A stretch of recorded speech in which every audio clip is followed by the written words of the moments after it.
महाराष्ट्राच्या राजकारणात सध्या विधान परिषद निवडणुकीची जोरदार रणधुमाळी सुरू आहे. पण यावेळी खरी लढत विरोधकांमध्ये नाही तर पक्षांतर्गत बंडखोरांमुळेच महायुती आणि महाविकास आघाडीच्या नेत्यांची झोप उडाली आहे.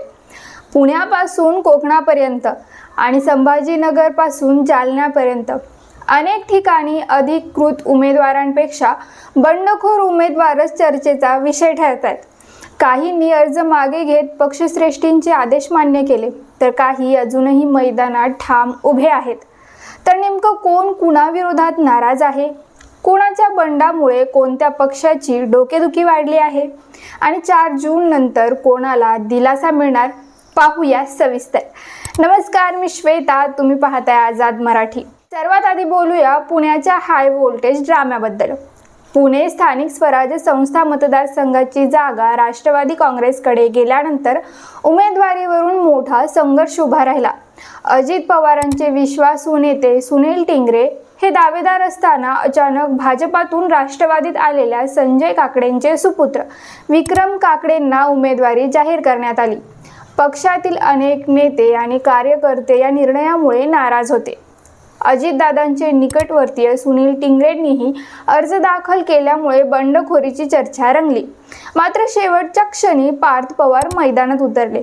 सुनेत्रा पवारांच्या जिजाई निवासस्थानी झालेल्या बैठकीनंतर टिंगरेंनी माघार घेतली आणि विक्रम काकडेंचा मार्ग मोकळा झाला.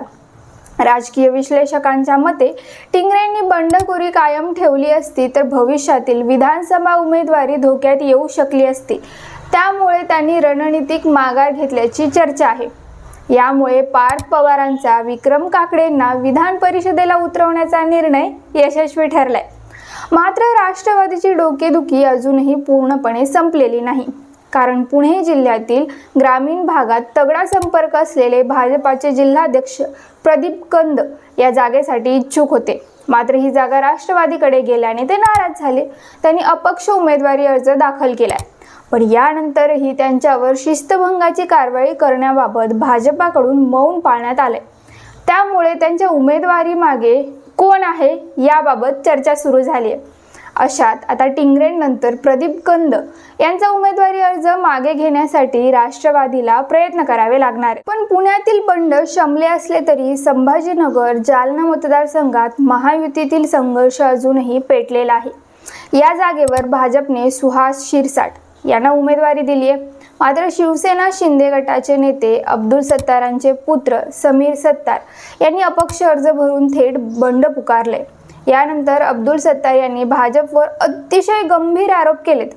भाजप शिवसेनेचे हातपाय तोडत होती, आता थेट मुंडके उडवत आहे, अशा शब्दात त्यांनी संताप व्यक्त केलाय.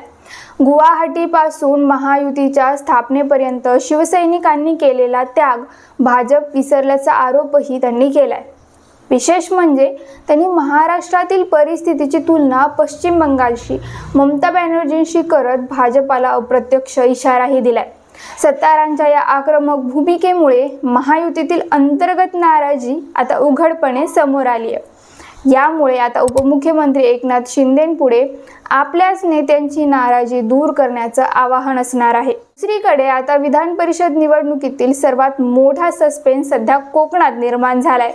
रायगड, रत्नागिरी, सिंधुदुर्ग मतदारसंघातून राष्ट्रवादीचे प्रदेशाध्यक्ष सुनील तटकरेंचे पुत्र अनिकेत तटकरेंना महायुतीची उमेदवारी मिळाली.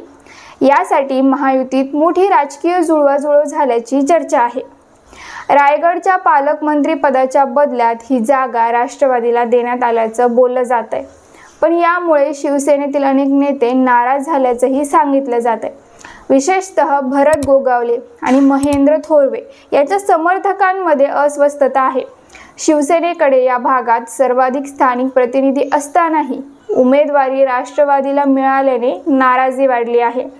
या दरम्यान अलिबागचे आमदार महेंद्र दळवी यांच्या कन्या जुईली दळवींनी अपेक्ष उमेदवारी अर्ज दाखल केलाय. फक्त अर्जच नाही तर त्यांनी अनिकेत तटकरेंना पाठिंबा देणार नसल्याचे संकेतही दिलेत. जर जुईली दळवींनी माघार घेतली नाही तर कोकणातील निवडणूक रंगतदार होण्याची शक्यता आहे. विशेष म्हणजे शिवसेनेकडे सर्वाधिक मतदार असल्याने त्यातील मतांची फूट झाल्यास त्याचा फटका थेट अनिकेत तटकरेंना बसू शकतो. म्हणूनच आता तटकरे गटासह राष्ट्रवादीचे नेते पडद्यामागे जोरदार हालचाली करत असल्याची चर्चा आहे। एकंदरीत पाहता विधान परिषद निवडणूक ही केवळ विरोधकांमधील लढत राहिलेली नाही। अनेक ठिकाणी पक्षांतर्गत नाराजी, बंडखोरी आणि कौटुंबिक राजकारण यामुळेच निवडणुकीचे चित्र अधिक गुंतागुंतीचे झाले आहे। पुण्यात बंड शमले, पण संभाजीनगर आणि कोकणात अजूनही असंतोषाची ठिणगी कायम आहे।